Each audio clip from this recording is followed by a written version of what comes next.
ایک انصاری نے رسول اللہ صلی اللہ علیہ وسلم سے نماز فجر کے بارے میں دریافت کیا کہ سب سے پہلے کس نے ادا فرمائی؟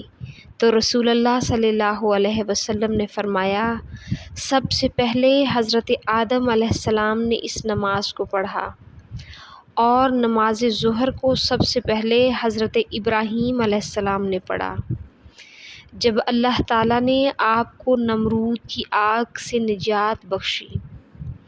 عصر کی نماز سب سے پہلے حضرت یعقوب علیہ السلام نے اس وقت پڑھی جب حضرت جبرائیل علیہ السلام نے ان کو حضرت یوسف علیہ السلام کی خوشخبری سنائی۔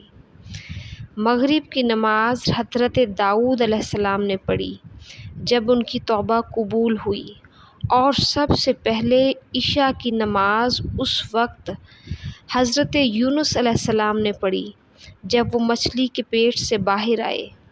ان کی حالت ایسی تھی جیسے مرغی کا چوزا بغیر بالوں پر کے ہوتا ہے۔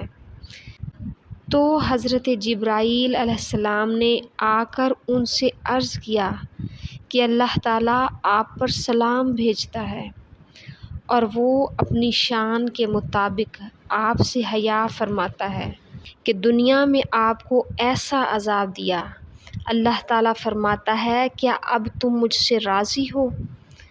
حضرت یونس علیہ السلام اسی وقت کھڑے ہوئے اور 4 رکعت عشاء کی نماز ادا فرمائی، اور بارگاہ رب العزت میں عرض کیا، یقیناً میں اپنے رب سے راضی ہوں، میں اپنے رب سے راضی ہوں۔